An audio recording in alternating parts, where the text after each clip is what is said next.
Welcome to Amy's Bookshelf Reviews podcast. It is a spin-off of the website and book review site of Amy's Bookshelf Reviews.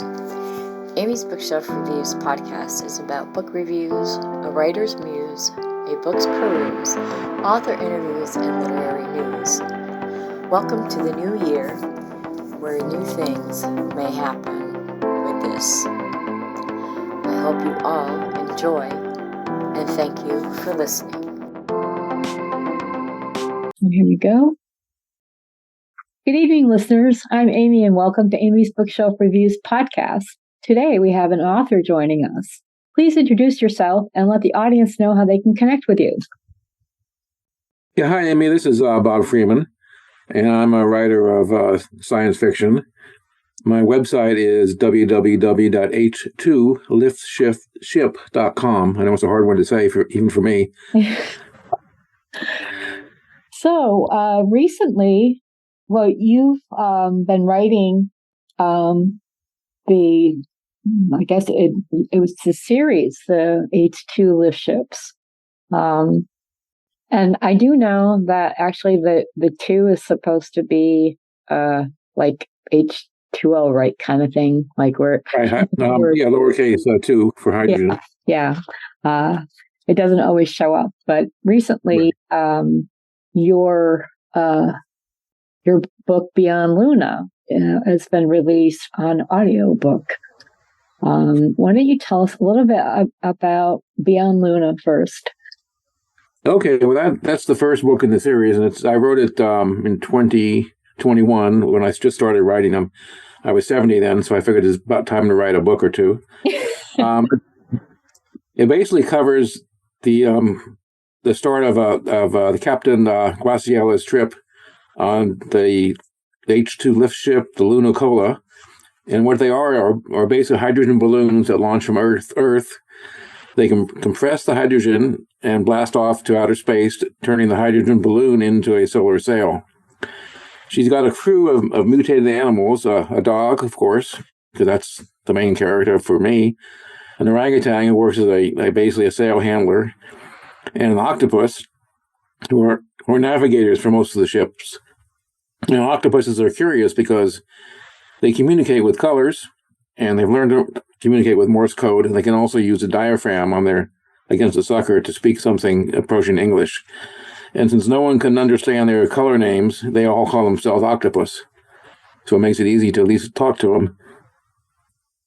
And they basically travel through the heliosphere, which is our soul's magnetic bubble, trading with asteroids and doing normal things like fending off pirates and starting a war, dealing with parents and assorted things that always cause trouble.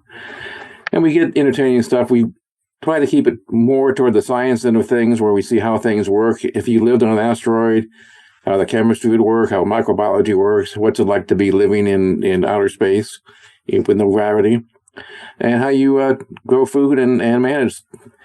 And most of the people are pretty good, and I've got a trigger warning I usually tell people about. Okay. Because it's a hard science book, and if people aren't interested in hard science, then I don't want them to waste their time book. And I could read that for you if you like. Oh, please do. Thank you. Okay, the trigger warning is, these space stories take place in Soul's heliosphere. They contain real science, pseudoscience, and stuff pulled out of thin air. If you enjoy long, complex lead-ins as part of a world-building story, the series is for you. Otherwise, maybe try something lighter and flashy. There's no blasters, no FTL drives, no computers blasting fireworks, no physical violence, and no sex except for a little kerfuffle. Oh, pardon me, I can't get that word right. I can spell it, though. With canines and their pheromones. There are some death issues on the Mort asteroids, but after living on Soul's rocks, we all die eventually. Gambling, some drinking, passive-aggressive families, lying, stealing, double-dealing, and pirates. In other words, normal sentience, mostly nice. Scientific names, genus and species, puns, and unique spellings abound. Written in English with a few French, Yiddish, Spanglish, Latin, and Doglish words thrown in the mix.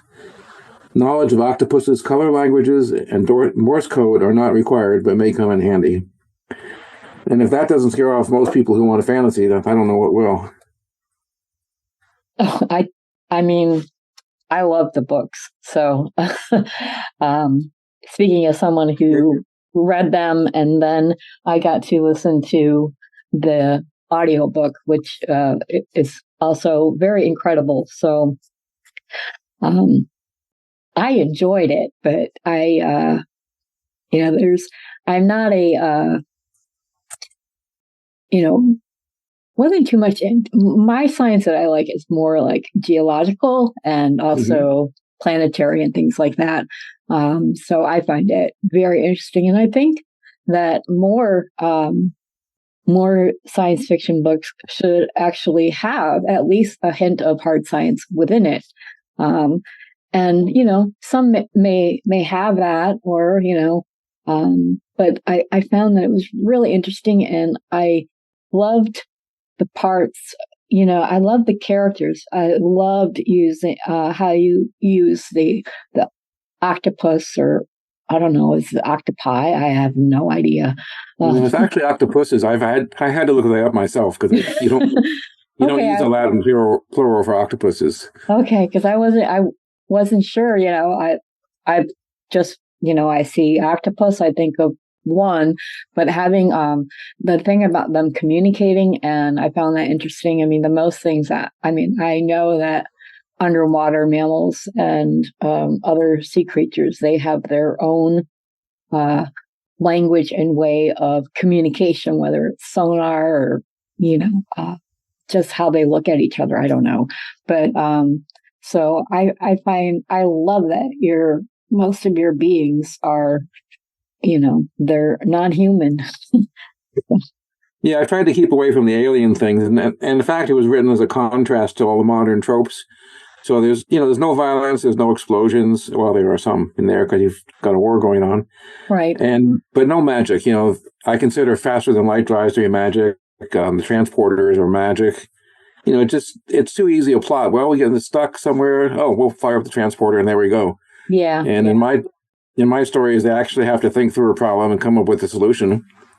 And surprisingly enough, they usually do. I'm not in control of what they come up with, unfortunately. I just set them from point A to point B and let the characters tell me what to do. And it's worked out pretty good. I'm having fun with it. Well, that's good. And when I write, that's the same way that I do it.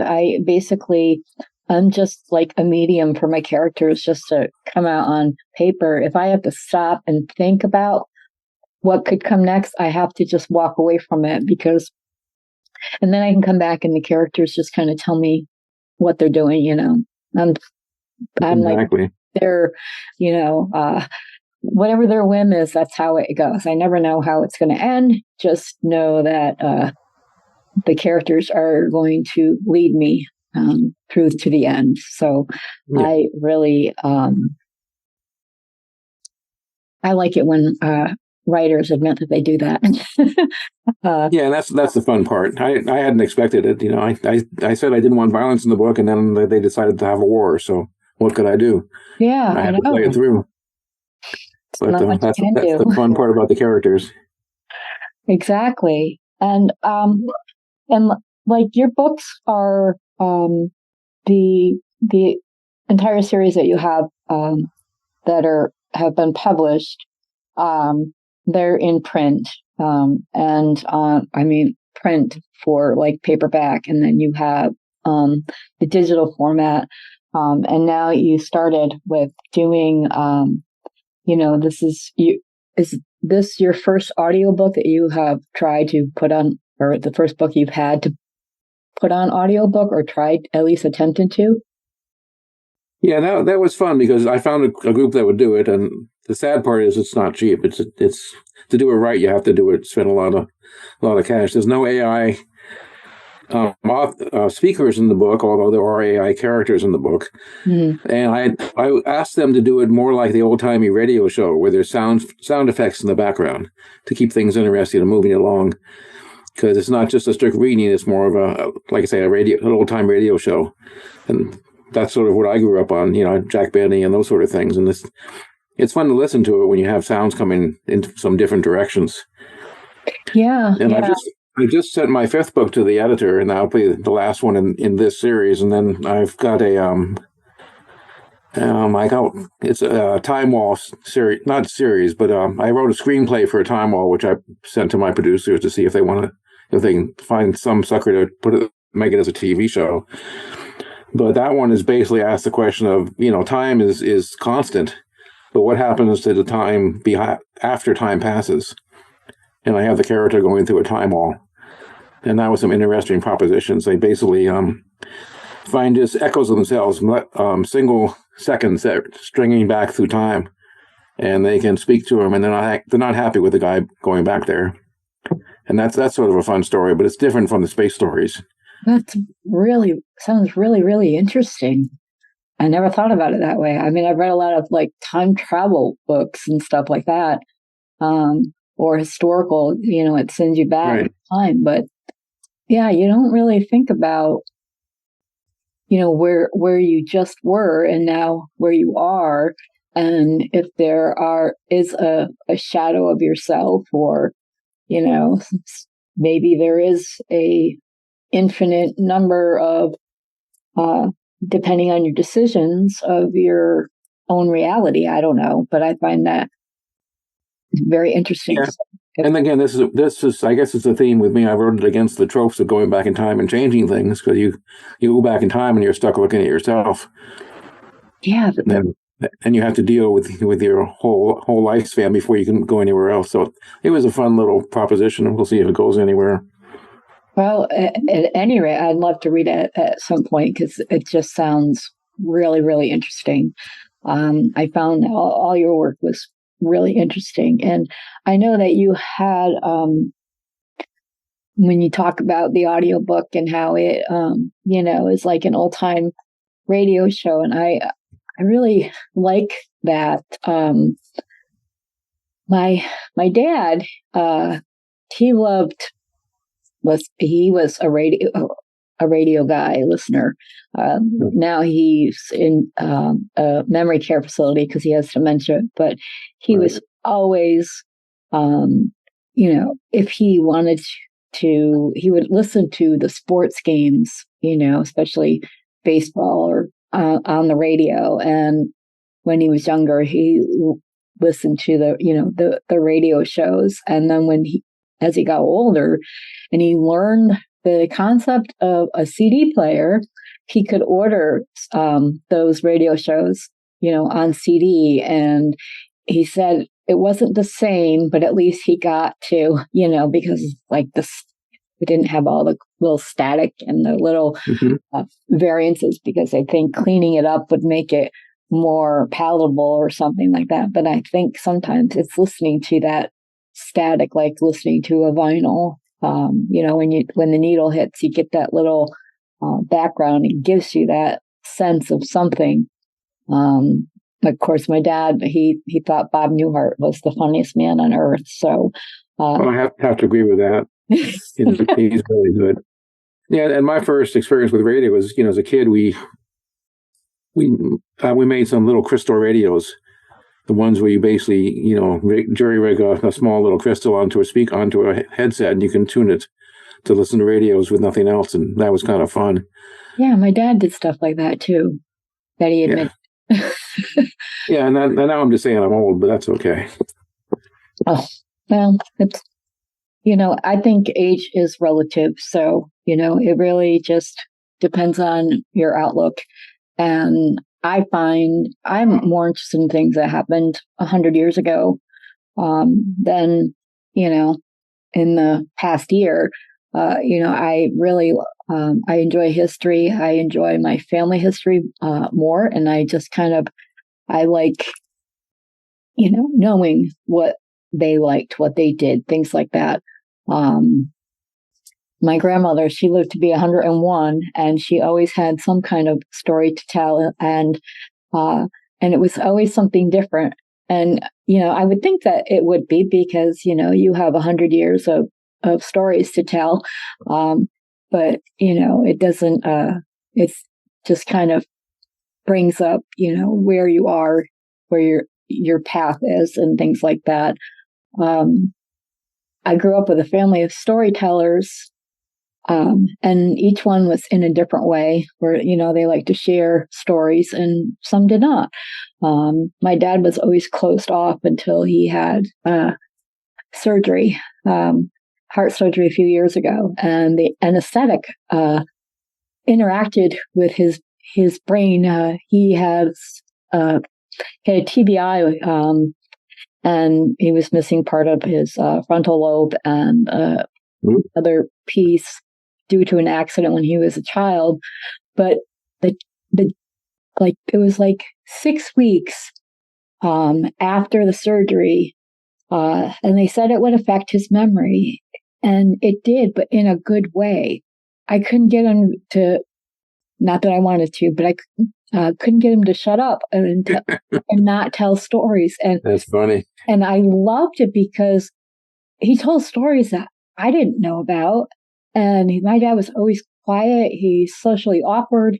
He has after his surgery, his IQ dropped to 162. So, he just, he didn't know how to relate to people. So he told jokes, and not everybody got them because they were very cerebral, but I get them and I tell the same kind of jokes. And, my kids just shake their head at me, but, well, that's half the fun. I've got jokes in my stories that probably most people won't get because they don't have the background for it, but I've got to tell the jokes, and it keeps it light. Oh yeah. And entertaining. Even if you don't get it, I mean, seriously, if you have two characters and they're, they have an inside joke, and even if the readers not quite understand what their inside joke is, but just the fact that they have one that, adds to humor, you don't necessarily have to understand that, what the punchline is. And of course, if you have to explain it, it's not really funny. Exactly. Yeah, I took my dad one time to a doctor's office, and there was this huge, I don't know why, but it was a huge digital clock right on the wall. And he looked up at the clock, looked at his watch, and then he goes, "Oh, got to do my taxes." And nobody got it, but I looked and the clock said it was 10:40. Right. So, he just was like, and I had to explain it to the nurse why it was funny, because I laughed. I knew exactly what he was talking about, but no one else did. But, yeah. On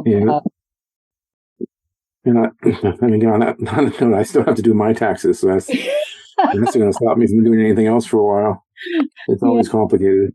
It's, but, so when, what really, I know you said, when you turn 70, you're like, oh, you should write, you start writing a book. Before that, were you inclined to write anything? I'm not saying a novel or anything, but did you write other things or? Yeah, I mean, I actually have a software business for a laboratory information system, and I worked as a lab director in public health for close to 18 years. So I wrote manuals just all the time. It got to be second nature. I don't know. No one read them, which is the nice thing about them, because, you don't read the instruction manuals. I never do. But I had to have them. So I wrote thousands of words just trying to explain how things worked in the lab and how it didn't work. And mostly to keep the inspectors off my back, because they wanted to look at them. Did they read them? No, but they wanted to make sure I had them. They were actually something else. They found chemicals in a closet, which I didn't even know we had, from like 30 years before I was there. And they dinged us because we didn't handle the chemicals right. So, you never want the inspector to go rooting around too much in your place. No, I can see why. Definitely not.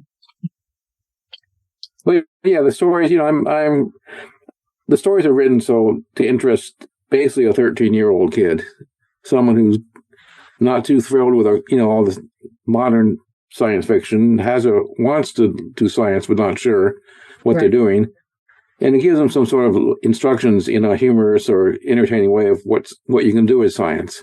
And that's really the audience I'm looking for, is basically those one or two kids who need a boost, who want to say, "Oh yeah, I can talk about science, I can do science," and if I can get the few of those interested, that's all I really want. All I really want to do with the stories, and the rest is just keeping me entertained. Yeah, and they are pretty amazing. I mean, I must say that, if I had a book like this when I was a kid, it would just, it would entertain me, and I would kind of understand what was going on, but also see that, it's okay that I liked science and geology, and, I was, and I know it's, but sometimes it was like I had to keep that stuff to myself, It's like, okay, I can't tell anybody that I really love science class, and I like doing the experiments, and I like collecting rocks, and to this day I still do that. But but I can understand, being a 13-year-old and not being able to say, yeah, look at me, I'm good at math and science. And especially now, it's less and less important, but it actually still is more important. So we're aiming for the next generation. Yeah, and I completely understand that. I mean, my youngest two, they just turned 25, but when they were in 10th grade, I started homeschooling them. One, because one of my children is special needs, and he was having trouble being able to leave our house. And then his twin brother, they're fraternal twins, just asked me, why didn't you homeschool me too? And I said, well, I didn't know you wanted it. And he said, I can't get help at school. Like, he was suffering with, especially math and science, he was getting C's. And because teachers were so overworked, he wasn't getting that, the help that he needed. So I'm like, all right, I'll see what I can do. And we did experiments. We went on field trips and to museums, and just doing stuff outside. And the experiments were the ones that, they had the most fun with. And they didn't even realize that, yes, it's science. It can be fun and exciting to see, okay, if I do this, what will happen? Exactly. One of their favorite things was making a tornado out of taping two soda bottles together and just whirling it around. And they just loved that. And, they were so glad that, they finished high school. They graduated. We met all the requirements. Plus, I did like the extra stuff. I taught them how to read cursive and, stuff that they're taking out of schools. I made sure that we were including it because I think it's so important to, learning for me is a lifelong, journey. So, making that, and I can see that just by the fun you're having when you're writing these stories. And I could tell as I read them that there is this deep passion for not just you writing, but writing what you're writing, So I could tell so much about that. And that's good. Yeah, I recommend the entire series, and then go back and listen to Beyond Luna. 5 stars definitely came from me. So I do appreciate that. They're hard to earn. Yeah, I just, if it's a book that I want to read again and again, and since I can do that because I do have the books that you sent me. They're still on my bookshelf. And I can go back to them and reread them.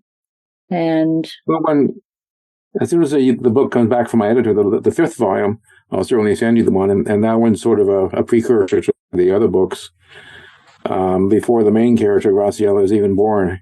Oh, so it shows what her family does and how they interact. And, The only thing I didn't cover a lot was the birth out in outer space, because I had no idea how that would even work. So I glossed over that. But and then there's some backstory there. In the last book, we have a nuclear engineer who failed, and so I brought his story into it. And he failed because he shut off some fireworks using uranium, and they thought that wasn't a good idea because it sort of contaminated the field. But he liked exploding things, so that's you got to have that sort of thing. Yeah, there are kids like that. And of course, there's the AI, the biogels, which are all over the place until they stop working. Yeah, and they're in all the ATMs, and all of a sudden, no one can get to their money. So the whole society goes back, and they go back to beads, bartering, and IOUs to keep the economy going. Wow. And the little AI tablets capture some algal rocket ships, which I invent because there's all these algae that people scrape off the asteroid farms, and they accumulate and turn themselves into rocket ships because they are phototrophic, so they head toward the sun. And of course, they've got they manufacture carbohydrates and oxygen, so they can actually have a little rocket motor. And that was a fun little concept of how you could have an accident and cause whole other species to exist. And of course, the war ends because everyone needs something. The AI tablets need components, and the algal rocket ships like to hang out in Earth's dust field to get micronutrients. So they come to an agreement, not by winning, just by saying, okay, we all need each other. And it was interesting how that worked out, too. Yeah, I like that, and I can't wait to read the next book in the series, and anything else that you write. I mean, yeah, we'll try to keep at it. I still got a few more years of writing in me, so I'll keep going on that part. Well, that's good, and I think when you enjoy what you're doing, it actually shows. In your work, and other people, especially someone who reads a lot. I kind of read a couple hundred books a year or so, give or take. I don't read at all because I lived across the street from a library when I was a kid, and I read all their books that I could get my hands on in science. And then, of course, working, all I did was read manuals constantly. Yeah. But the one group I'm working with, they're looking at turning the whole series into a TV show. And if we can get some, funding, of course, and some people, that'd be kind of fun because it'd be a space opera, but it'd be a complete contrast to all the other space operas that are on TV now. Oh, that would be so cool. Yeah, and it'd be real fun. They seem excited about it, but the whole thing is it's TV, and you never know what's going to happen with that organizations or how those things work. But yeah, especially now with all the different streaming sites and all that, but. Yeah, if there's a producer who wants to produce my series, I'll be happy to talk to him. Oh, yeah, definitely. And if something comes up, you definitely let me know because I will be watching. Oh, I will do that. Me too. I'd be interested to see what happens when these people get their hands on it, if they decide to. I know they'll change it, but we'll see how it works out. Yeah. You never know how they're going to adapt something. So, but I can't wait see if it comes out, and I will definitely, like I said, I'll be watching, and any book that you release, I will be reading as well. Great. Bob, I want to thank you for being on the show. I really enjoyed our conversation, and I hope that this, people who are intrigued by hard science and the opposite of all the science fiction tropes will be picking up your book or listening to it. To close off, I just want to say again, like I said, thank you. And if you wish for you or your book to be on the show, go to amysbookshelfreviews.com/podcast. Thank you for listening. Be safe, be well, and always be kind. Thank you for listening to Amy's Bookshelf Reviews. If you are looking to be on the podcast or looking for a book review, you can go to amysbookshelfreviews.com and look for the appropriate navigational menu.